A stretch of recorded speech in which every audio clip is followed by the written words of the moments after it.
శ్రీమాత్రే నమః. ఓం తులసి సమేత శ్రీకృష్ణాయే నమో నమః. అందరికీ నమస్కారం అండి. ఈరోజు మనము క్షీరాబ్ది ద్వాదశి వ్రత కథ గురించి తెలుసుకుందామండి. ఈ కథ విన్నవాళ్ళు కానీ చదివిన వాళ్ళు కానీ వాళ్ళ జీవితంలో ఎలాంటి తప్పులున్నా సరే ఆ నారాయణుడు ఇట్టే తొలగించేస్తారు. పూర్వకాలంలో ధర్మరాజు వాళ్ళ సహోదరులు వాళ్ళ రాజ్యాన్ని కోల్పోతారు. వాళ్ళు ఒక వనంలో చిన్న ఇంట్లో ఉంటూ ఉంటారు. ఒకరోజు వ్యాసమునీంద్రులు వారు ధర్మరాజు ఇంటికి వస్తారు. ఆయన్ని కూర్చోబెట్టి ధర్మరాజు వాళ్ళకి ఎన్నో కష్టాలు బాధలు ఉన్నాయి, ఇవన్నీ తొలగి ఒక ప్రశాంతమైన జీవితాన్ని పొందాలంటే ఏం చేయాలి గురువుగారు అని అడిగితే వ్యాసమునీంద్రులు వారు ఈ క్షీరాబ్ది ద్వాదశి రథం గురించి చెప్తారు. ఒకరోజు నారద మునీంద్రు వాళ్ళు కూడా బ్రహ్మదేవుణ్ణి ఇదే సమాధానము, భక్తులు సకల దేవతలు అందరూ కూడా ఆనందంగా, అంటే వాళ్ళు ఎంత పెద్ద పాపాలు చేసినా అవి తొలగిపోవాలి అంటే ఏం చెయ్యాలి బ్రహ్మదేవ, సెలవివ్వండి అని అడుగుతారు. బ్రహ్మదేవుడు కార్తీక పౌర్ణమి తర్వాత వచ్చే రోజు కార్తీక ద్వాదశి రోజు క్షీరాబ్ది ద్వాదశి రథము ఎవరైతే ఆ పూజ నిర్వహిస్తారో వాళ్ళ జీవితంలో సమస్యలు కూడా అంతే సులువుగా, అంటే ఒక పత్తి వెళ్ళి ఒక దీపంలో పడితే అది అలా కరిగిపోతుంది. అలాగే మన జీవితంలో ఎంత పెద్ద కష్టమైనా సరే ఆ నారాయణుడు దాన్ని దూది అంత తేలిగ్గా చేసేసి ఆ కష్టాలన్నింటినీ మాయం చేస్తారు. అసలు ఈ రోజు ఏం జరుగుతుంది అని బ్రహ్మదేవుడు చెప్తారు.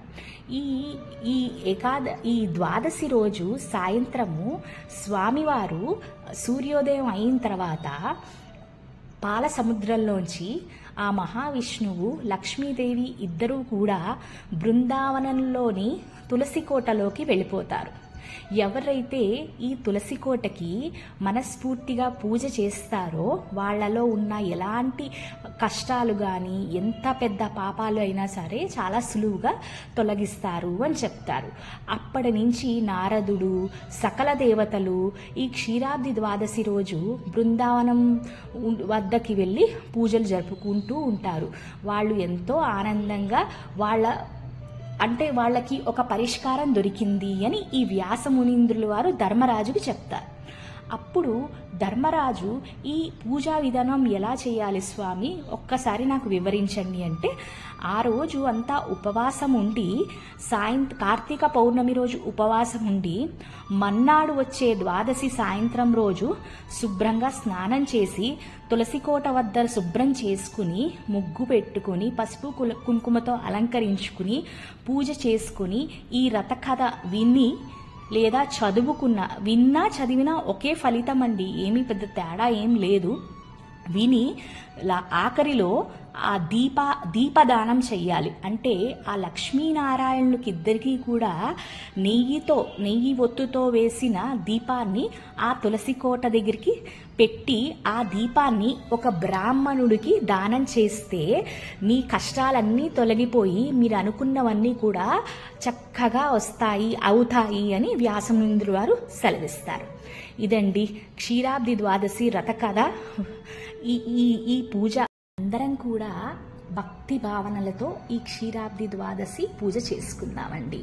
నేను ఆల్రెడీ ఈ పూజ ఎలా చేసుకోవాలి, ఏ నైవేద్యాలు పెట్టుకోవాలి, ఎలా ఈ పూజ నిర్వహించుకోవాలి అన్నది నేను ఒక వీడియో చేశాను, ఆ లింక్ పెడతాను. తర్వాత పూజ జరిగిన తర్వాత ఇప్పుడు ఈ వ్రత కథము మనకి చదివే టైం లేకపోయినా విన్నా చాలండి, ఈ వ్రతం విని అక్షంతలు వేసుకోండి. దాని తర్వాత దీపం పెట్టుకోండి. మీకు తులసి అష్టోత్తరం చదువుకునే సమయం లేకపోతే తులసి అమ్మవారికి 16 ముఖ్యమైన నామాలు, షోడశ నామాలు అంటారు. ఈ నామాలైనా మనం చదువుకొని చక్కగా పూజ చేసుకోవచ్చు. నేను అన్ని లింక్స్ కూడా కింద డిస్క్రిప్షన్లో పెడుతున్నాను.